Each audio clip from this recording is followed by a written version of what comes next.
الرحمن الرحيم وإذا قيل لهم ماذا أنزل ربكم قالوا أساطير الأولين ليحملوا أوزارهم كاملة يوم القيامة ومن أوزار الذين يضلونهم بغير علم ألا ساء ما يزرون قد مكر الذين من قبلهم فأتى الله بنيانهم من القواعد فخر عليهم السقف من فوقهم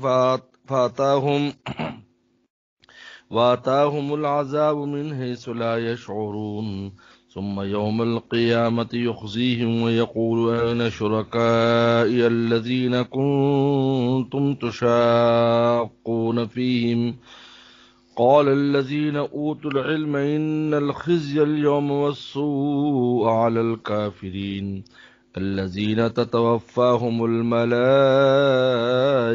ظالمي أنفسهم فألقوا السلم ما كنا نعمل من سوء بلى إن الله عليم بما كنتم تعملون فادخلوا أبواب جهنم خالدين فيها فلبئس مثوى المتكبرين وقيل للذين اتقوا ماذا أنزل ربكم قالوا خيرا للذين أحسنوا في هذه الدنيا حسنة ولدار الآخرة خير ولنعم دار المتقين جنات عدن يدخلونهم تجري من تحتها الأنهار لهم فيها ما يشاءون كذلك يجزي الله المتقين الذين تتوفاهم الملائكة طيبين يقولون سلام عليكم ادخلوا الجنة بما كنتم تعملون صدق اللہ مولانا العظیم۔ یہاں سے اللہ تعالیٰ نے توحید کے دلائل کے بعد کفار کے شبہات کو بیان کرنا شروع کیا ہے۔ ان کے 5 بڑے بڑے شبے ہیں، اور یہ وہ جو ہیں جو پہلے کفار بھی اپنے پیغمبر پر پیش کرتے رہے۔ ان میں سب سے پہلا شبہ یہ ہے اذا قیل لهم ماذا انزل ربکم، کہ جب ان سے کہا جاتا ہے کہ تمہارے رب نے کیا نازل کیا ہے۔ یہ کہنے والا کوئی اجنبی ہوتا ہے یا آپس میں مذاق اڑاتے ہیں، یار کیا نازل ہوا کیا نازل ہوا ہے، کہتے ہیں اساطیر الاولین، پہلوں کی کہانی ہے، اسطورہ کہانی افسانہ۔ اولین پہلوں کہانی ہے، موسیٰ السلام کی کہانی، آدم السلام کی کہانی ہے، عاد و ثمود کی کہانی ہے۔ بھائی یہ ہے یعنی قرآن مجید کے اور کتاب اللہ کے جو مضامین قیامت تک کے لیے جو ہدایت کا ذریعہ ہے ان کو اساطیر الاولین کہہ دیتے ہیں کہ بس پہلوں کی کہانی ہے۔ یہ ایک شبہ پیش کرتے تھے کہ پہلوں کی کہانیاں ہیں، بلکہ دوسرے مقام پر کہا کہ صبح شام لکھی جاتی ہے، بکرۃ و اصیلا، صبح شام اس پر لکھی جاتی ہے اور صبح شام وہ لکھواتا ہے، لوگ لکھتے ہیں۔ تو اللہ تعالیٰ پھر ان کا انجام بتلا رہے ہیں۔ اس کے بعد پھر اللہ تعالیٰ نے اگلی آیات مبارکہ میں ان کے دنیا اور آخرت کے انجام کو بیان کیا ہے، کفار کے اور ان بدماشوں کے اور متکبرین کے، کہ دنیا میں ان کے ساتھ کیا ہوا اور آخرت میں کیا ہوگا، اور ایمان والے اور متقین کے دنیا کا انجام اور آخرت کے انجام کو بیان کیا، موازنہ کیا ہے۔ اس کے بعد پھر دوسرے شبے کا بیان ہے آگے جا کر۔ تو اذا قیل لهم، جب ان سے کہا جاتا ہے ماذا انزل ربکم، تمہارا رب نے کیا نازل کیا ہے، قالوا، کہتے اساطیر الاولین۔ یعنی عجیب بات ہے، اساطیر الاولین، اساطیر الاولین یہ خبر ہے، اس کا مدعا محذوف ہے، یعنی ہی اساطیر الاولین، یہ پہلوں کی کہانی ہے۔ جملہ اسمیہ میں بیان کرتے ہیں، جملہ اسم دوام کے لیے آتا ہے، یعنی کچھ بھی نہیں ہے، یہ پہلے سے پرانی چلی آ رہی ہیں، پرانے قصے ہیں۔ پھر آگے بھی ہر ایک یہ کہتا تھا، کیونکہ جملہ اسمیہ جو وہ دوام اور اس پر دلالت کرتا ہے۔ یہ پہلے سے، اسی پہلے بھی جو نبی آئے وہ بھی کہانیاں بناتے تھے، انہوں نے بھی کہانیاں بنائی ہیں۔ استغفر اللہ۔ یہ اللہ فرماتے لیحملوا اوزارہم کاملۃ یوم القیامہ، تاکہ اٹھائیں بوجھ اپنا، اوزارہم، وزر کہتے بوجھ، پورا پورا قیامت دن پورا پورا بوجھ ان کی گردن پر ہوگا، جو انہوں نے دنیا میں کیا. ومن اوزار الذین یضلون بغیر علم، اور ان کا بوجھ بھی ہوگا جنہوں نے ان کو گمراہ کیا ہے بغیر علم کے، یعنی اپنی جہالت کی وجہ سے جن کو گمراہ کیا ان کا بوجھ بھی ان کی گردن پر ہے. تو اس آیت مبارکہ سے معلوم ہوا اگرچہ دوسرے مقام پر آتا ہے لا تزر وازرۃ وزر اخرى، کو اٹھانے والا دوسرے کا بوجھ نہیں اٹھائے گا، اس سے مراد ہے جس کا دوسرے سے کوئی تعلق نہ ہو. لیکن اگر کوئی سبب بنا ہے کسی کا خیر اور شر کا تو اس کا اس میں سے حصہ ملے گا. اگر خیر کا سبب ہے تو خیر کا حصہ ملے گا، شر کا سبب شر کا حصہ ملے گا. تو یہ آیت مبارکہ بتا رہی ہے یذلونہم، جن کو گمراہ کیا ہوگا وہ اپنا بوجھ بھی اٹھائیں گے، یعنی ان پر گناہ کا بوجھ ان پر بھی ہوگا جو گمراہ ہیں، لیکن جن نے گمراہ کیا ہے اس میں سے کچھ حصہ ان پر بھی ہوگا، لیکن ان کا بوجھ کم نہیں ہوگا. یعنی کہ ان کا اپنے ذمے لے لیں، ایسا کچھ نہیں ہے وہاں پر، ایسا کچھ نہیں. تو یہ تو معلوم کہ جو سبب بنتا ہے، تسبیب جو ہوتی ہے، جو کسی کا سبب کا ذریعہ بنتا ہے، جو ذریعہ بنتا اور سبب بنتا ہے وہ بھی کسی درجے میں ماخوذ ہوتا ہے. من اوزار، اپنا وزن اٹھائیں گے، ومن اوزار الذین، اور ان کے اور وزن میں سے بوجھ میں سے بھی اٹھائیں گے جن کو بغیر علم کے، بغیر علم جہالت کی وجہ سے گمراہ کیا. الا ساء ما یزرون، سنو بہت برا ہے جو وہ بوجھ اٹھائیں گے. اب اللہ تعالیٰ انجام بیان کر رہے ہیں کہ ان متکبرین کا دنیا میں کیا انجام ہوتا ہے. قد مکر الذین من قبلہم، بہت مکر و فریب کی ان لوگوں نے جو ان سے پہلے تھے، بڑے بڑے مکر و فریب کے، فرعون، حامان، شداد، بخت نصر، نمرود، بڑے بڑے ان کے فریب، بڑے بڑے مکاریاں، بڑے بڑے اللہ تعالیٰ کے مقابلے پر دعوے اور عملی مظاہرے کیے. انہوں نے بڑی بڑی بلڈنگیں بنائیں اور اپنے خدائی کے دعوے کی، اور آسمانوں پر تیر مارے، کہا کہ ہم اللہ کو، نعوذ باللہ، اے موسیٰ تیرے خدا کو میں نے قتل کر دیا، فرعون کہتا تھا. تو کیا ہوا، فَأَتَى اللَّهُ بُنْيَانَهُمْ، تو بس آیا اللہ ان کی بلڈنگوں پر، من القواعد، بنیادوں سے. یعنی اللہ آئے، یعنی اللہ کا عذاب آیا، اور اللہ عذاب لائے کہاں سے؟ بنیادوں سے. زلزلے آئے اور بڑی بڑی بلڈنگیں تہس نہس اور انہی کے اوپر گر پڑی. امام راضی فرماتے زہری معنی بھی مراد ہے، کہ زہری بھی یہ ہوا کہ جب ایسے عذاب آئے تو بس بڑے بڑے جو مضبوط محلات بنائے تھے وہ سارے گر پڑے ان کے اوپر. اور باطنی معنی بھی مراد ہے کہ جو انہوں نے مکر و فریب کے محلات قائم کیے تھے اور بڑے بڑے جو ان کے دعوے قائم تھے وہ اللہ نے جڑوں سے اکھیڑ دیے.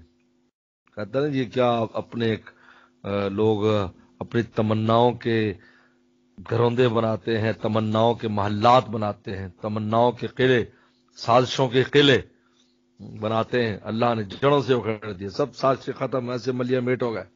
الٹی وہی چیز ان کے گلے میں پڑ گئی، وہی مصیبت ان کے گلے میں پڑ گئی. فَتَلَّهُ بُنْيَانُهُمْ، بس آیا اللہ ان کی بلڈنگوں پر، ان کی بارات پر، قواعد جڑوں سے. فَخَرَّ عَلَيْهِمُ السَّقْفُ مِنْ فَوْقِهِمْ، بس گر پڑی ان پر چھت اوپر سے. ظاہری معنی بھی مراد ہے کہ زلزلوں سے آئے تو بیچ میں دب کے مر گئے، اور دوسرا معنی بھی مراد ہے جو مجازی معنی ہے کہ جو انہوں نے سازشوں کے اور دشمنی کے بڑے بڑے قلعے قائم کیے تھے نبیوں کے خلاف، کو اللہ تعالی نے جڑوں سے سارا کچھ اکھیڑ دیا. جیسے کو بدر میں آئے بڑے بڑے وہ بنا کر کہ وہاں کو کہتا تھا اس کی کھوپڑی میں شراب پیوں گا، وہ کہتا اس کی کھوپڑی میں شراب پیوں گا. اللہ نے پھر جڑوں سے اکھاڑ دیا. وَأَتَاهُمُ الْعَذَابُ مِنْ حَيْثُ لَا يَشْعُرُونَ، اور آیا ان پر عذاب وہاں سے جن کا وہاں سے خیال بھی نہیں تھا. جیسے عاد و سمود ایسی مضبوط بلڈنگوں میں بیٹھے ہیں کہ پہاڑوں میں، پہاڑ تو کون ہلائے گا اس کو، لیکن اللہ نے بھیجی ہوا، اس ہوا نے اندر گھس کر سب کو نکال کے باہر مارا اور تب تباہ و برباد کر دیا. یہ تو دنیا میں انجام ہوا. قیامت ثم یوم القیامت یخزیہم، اور قیامت کے اللہ ان کو ذلیل رسوا کرے گا. یقول، کہے گا، این شرکائی، کہاں ہے میرے شریک، کہاں ہیں جن کو تم میرے برابر خدا بناتے تھے؟ کہاں ہیں؟ الذین کنتم تشاقون فیہم، جن کے بارے میں تم جھگڑتے تھے، تشاقون، جن کے بارے میں تم ضد کرتے تھے، جن کے بارے میں تم ایمان والوں سے جھگڑے کرتے تھے، وہ کہاں ہیں؟ تشاقون، جھگڑنا، ضد کرنا، دشمنی کرنا۔ اللہ پوچھیں گے وہ تو خاموش ہیں، انبیاء السلام بھی خاموش رہیں گے، کیونکہ جو جتنا بڑا ہوتا ہے اتنا ہی اس کے اوپر قیامت کی ہولناکی ایک اثر ہوگا اللہ کی عظمت کا۔ تو اس وقت جواب دیں گے، اس وقت قال الذین اوتوا العلم، کہیں گے علم والے یعنی نائبین رسول جواب دیں گے۔ پھر اس وقت اللہ پوچھیں گے کہاں ہیں بتاؤ، تو چپ، انبیاء السلام بھی خاموش۔ وہ کہیں گے وہ اہل علم، پھر بات جو ہے نا وہ نائب کام دیتا ہے ایسے منہ، کیا کہیں گے؟ ان الخزي اليوم، کہ آج رسوائی و سوء اور برائی کافروں پر ہے، آج ان کی گردنوں پر آج برائی چمڑ گئی، ان کی گردن پر ہے، آج بچ نہیں سکتے کیونکہ سب انہوں نے جھوٹ مارے بولے تھے۔ اللہ پوچھیں گے کہاں ہیں؟ قال الذين اوتوا العلم، دیکھو اس سے اہل علم کی یعنی انبیاء صلی اللہ علیہ وسلم کے جگہ پر وہ جواب دیں گے۔ قال الذين اوتوا العلم، کہیں گے وہ لوگ جن کو علم دیا گیا، ان الخزي اليوم، کہ آج رسوائی والسوء اور برائی الکافر، کافروں پر ہے۔ اور جب ان کو موت سے پہلے کیا ہوتا ہے؟ جب ان کو موت آتی تو کیا ہوتا ہے؟ الذین تتوفاهم الملائکۃ، یہ وہ لوگ ہیں جن کو جب فرشتے لیتے ہیں، ان کی روح قبض کرتے، ظالمی انفسہم، اس حال میں کہ وہ اپنی جانوں پر ظلم کرنے والے ہوتے ہیں، یعنی آخر تک کفر پر جمے ہوتے ہیں، اس وقت ان کی جان لیتے ہیں، اس وقت بھی کفر کر رہے ہوتے ہیں، کیونکہ اگر اس سے پہلے توبہ کر لے تو معافی ہے۔ یہ وہ لوگ ہیں کہ جن کی جانیں جب فرشتے لیتے اس حال میں کہ ظالمی انفسہم، کہ اپنے جانوں پر ظلم کرنے والے ہوتے ہیں، فَأَلْقَوُا السَّلَمَ، فوراً ہتھیار ڈال دیتے ہیں، صلح کے لیے تیار ہو جاتے ہیں، موت سے پہلے ہی کہ ہم صلح کرتے ہیں، ہم نہیں، ہمارا تو کوئی، ہم تو اللہ کو مانتے، سارے اقرار شروع کر دیتے ہیں۔ فَأَلْقَوُا السَّلَمَ، القوا السلم، سلم کہتے صلح، القوا میں نے پھینکنا، ڈالنا، صلح کی پیشکش کرنا، القوا السلم، بس پیشکش کریں گے صلح کی، ما کننا نعمل من سوء، لیکن جھوٹ بولیں گے کہ ہم نے کوئی برا نہیں کیا، ہم تو اللہ رسول کو ہم تو ٹھیک تھے بالکل، ما کن، ہم نے نہ شرک کیا نہ کچھ ہے۔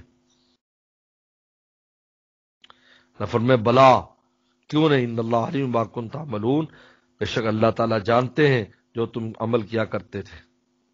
فادخلوا باب جہنم خالدین فیہا، تو داخل ہو جاؤ جہنم کے دروازوں میں ہمیشہ کے لیے۔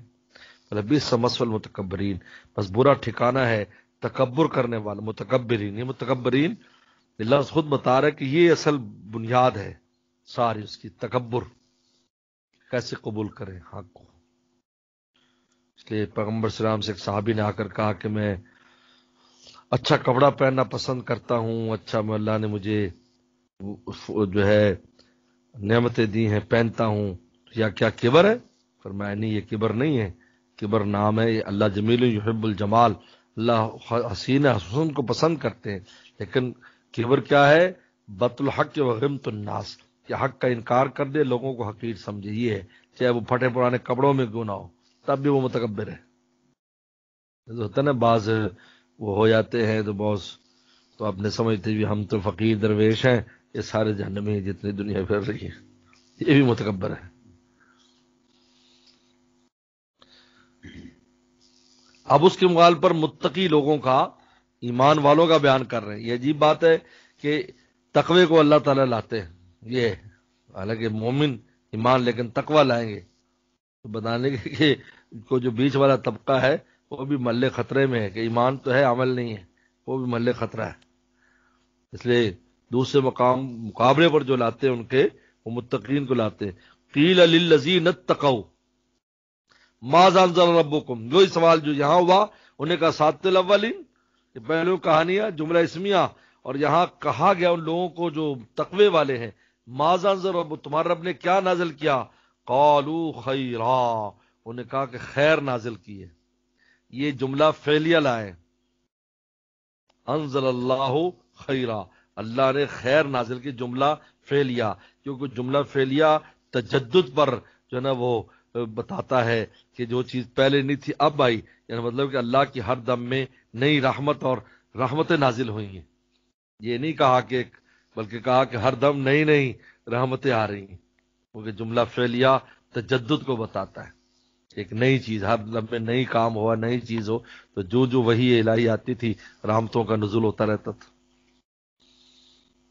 خیرہ اللہ فرماتے ہیں للذین احسنوا فی ہذہ الدنیا حسنہ، بس ان لوگوں کے لیے جو نیکی کریں گے اس دنیا میں، حسنہ ان کے لیے نیکی ہے.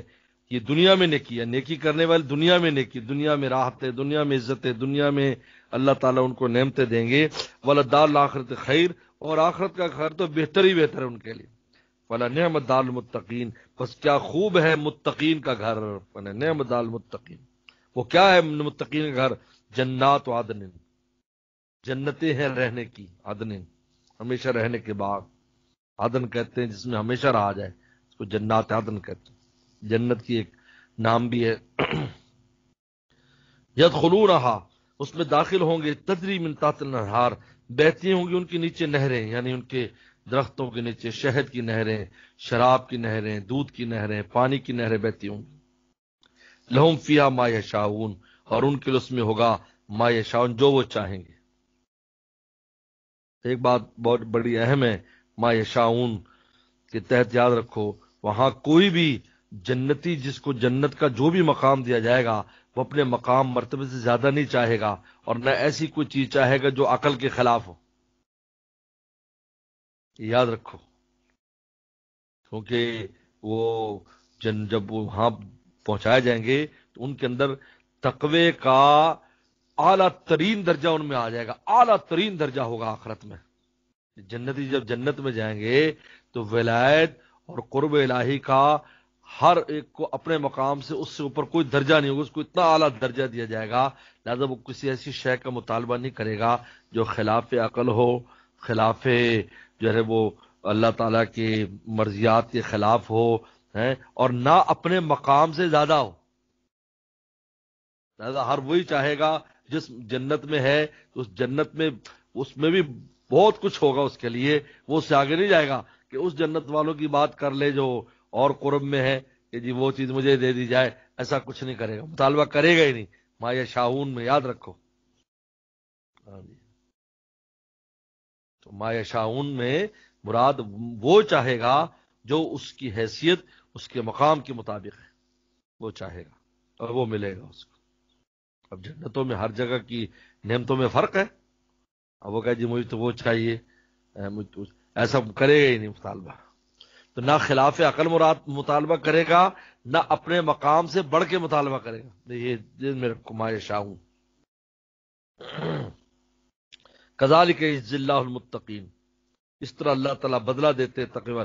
دنیا میں تو تقوی کے ساتھ بہت سی چیزیں لگ جاتی ہیں، دل میں کچھ وہ آ جاتا ہے، یہ آ جاتا ہے وہ، لیکن وہاں ایسا کچھ نہیں ہوگا. بالکل اعلیٰ درجہ، اعلیٰ ترین درجہ تقوی کا ہر ایک حاصل ہوگا جنتی کو.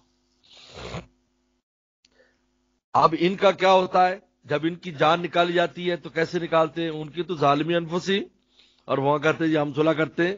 اور یہاں الذین تتوفی الملائکہ، کہ جن جب یہ وہ لوگ ہیں جن کے جب فرشتے جان لیتے ہیں طیبین، اس حال میں کہ وہ پاکیزہ ہوتے ہیں، پاکیزہ ہوتے ہیں، ان کو شرک اور کفر کی علائشیں لگی نہیں ہوتی، پاکیزہ ہوتے ہیں. یقولون، تو فرشتے کہتے ہیں السلام علیکم، السلام علیکم، السلام علیکم، سلام کرتے ہوئے آتے ہیں اور ایسے لے کے جاتے ہیں. ادخل جنت ما کنتم تعملون، داخل ہو جاؤ جنت میں بما کنتم تعملون، کہ تم اس اعمال کے سبب جو تم کرتے تھے. اگرچہ فضل سے ہوگا لیکن عمل کی طرف نسبت کی ہے، یہ بھی بندوں کی حوصلہ افزائی ہے.